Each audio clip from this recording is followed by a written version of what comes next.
You're calling this the calm before the storm. It's really based on your thought that two more cuts are priced in, but you're not really sure we're going to get those. What do you think that means for the market, the fact that there is at least a little bit of uncertainty about those two other cuts? And Jay Powell, he kind of alluded to it, that they're going to remain data dependent, meeting to meeting. Yeah, there was obviously, the Fed came out with a dot plot that did surprise everyone, sort of pricing and suggesting 3 cuts while the market's pricing in 2.5. And here's the rub, is that their outlook on the economy was that it's much weaker than they were previously telegraphing. That was the surprise in terms of the commentary. And that sets up sort of a good news, bad news. Good news, we could get 2 more cuts. Bad news, the economy could go much weaker, and we could see that reflect in earnings. And we've already had some pretty, if you take the Mag 7 out, it's actually been a rough go for the rest of the S&P 500. We have margins contracting, and we could end up with a kitchen sink quarter in Q4. And so that's really kind of the calm before the storm that I'm describing. All right, Nancy, coming over to you. You really highlighted the fact that Jay Powell called this a risk management cut. There are a lot of concerns about the labor market and unemployment. In fact, Jeff Gundlach said maybe it's time to start looking at the unemployment rate as opposed to job creation as a sign of the economy. Why is this being a risk management cut an issue, do you think, for the markets? I mean, there are issues with the labor market. However, spending does remain strong. So why do you have an issue with the idea of risk management here? I think, the Fed's use of risk management to me was a little bit of a kind of more hawkish tone than just cutting rates. I think it was sort of acknowledging not necessarily the fact that we should be cutting rates because the job market is weak and the inflation data has been calm, at least historically. I thought it was just a unnecessary word because, of course, everything is risk management, and he's never said risk management before with any other rate cut. So I do think he was trying to be balanced. I don't think he meant it that way, but I think the market took it in a pretty hawkish tone, and you saw that with the flattening of the yield curve yesterday.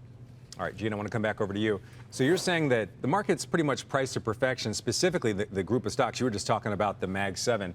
Doesn't this rate cut kind of ease some of that tension about this possibly being a frothy market? And doesn't it also help, at least potentially, the market broaden out? Well, it certainly helps with valuations. Valuations are, without question, 24 plus times. That's not really an attractive market per se. But you also look at, I kind of was surprised by the options market activity just after the rate cut. You saw a spike in put. You want to talk about risk management. You look at sort of options traders, and they're actually using this opportunity to protect to the downside. So while you're right, the rate cut does ease the valuation stress on the Mag 7 because, it makes it quite a bit easier to hit that number. It does actually give anybody who has a bearish view an opportunity to start protecting that downside. And if that's what's happening, that gives you a sense of what the market is really pricing for. All right. Nancy, I want to come over to you. I think the big question for everybody watching this morning, all of our viewers, is where do you put money to work at today? Is it the cyclical sectors? Is it mega cap tech? Is it a more broadening play, maybe something like healthcare and some of the other unloved sectors? I think it's so important to remember to be diversified. So everything that we're just talking about was on the equity side of the equation. And I think investors just have to be really mindful that there are lots of different asset classes out there. Even in the bond space, if you have a bond that has, say, sector exposure because it has corporate, you might want to pivot to something that is maybe more rate heavy right now. I think the interesting thing, I am an option trader, and there are a lot of different, any place there's an options market, there's a vol market. And interest rate vol actually fell really, really hard yesterday after the Fed's rate decision. So I think interest rate volatility, it's kind of not something that most people think about, but it's trading, our type of vol around 3 basis points a day. And to me, that seems like a really nice diversifier where it's not necessarily within equities, it's in the fixed income markets. But I think we all have to remember that our allocation to core fixed income, about a third of that is short prepayment risk, which is a nice way of saying short optionality. And that's because homeowners are long the option to prepay.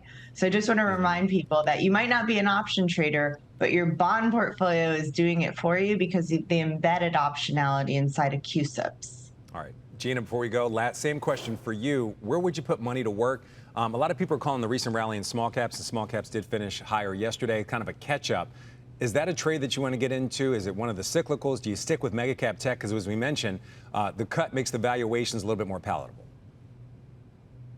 Actually, I'm going to agree with the bond call. I think that right now is the shift that we're looking for. You know, when we look out at our market calls, the segment of the market that looks most attractive right now, that looks like it could continue to carry water, is most investors' bond portfolios. And so I'm going to agree with that call. I think that you know, equities right now looks neutral at best and possibly less attractive, but I think the bond markets could be where you go for a period of time. So you feel that way, but we're seeing futures really kind of surge this morning. We were just highlighting it before. The S&P's up about 0.75%. The futures market, the Nasdaq's up 1%. If you're seeing it as neutral, what are other investors? What do you think they're seeing right now that they're pouring money into the futures this morning? Well, I think right now you're getting, like I said, that sort of euphoria, that we get the surprise that the Fed is not only leaning into what the Fed futures markets were pricing in, but the dot plot suggests more. So I think that right now we're just focused on the relief that we're not going to have to fight for this Fed cut, that the Fed is telegraphing that's now a possibility on the table, 2 more cuts. And I think that really is what's driving this right now. But I think that's going to be short-lived until we get into the next earnings cycle. And then we're going to see kind of a reassessment.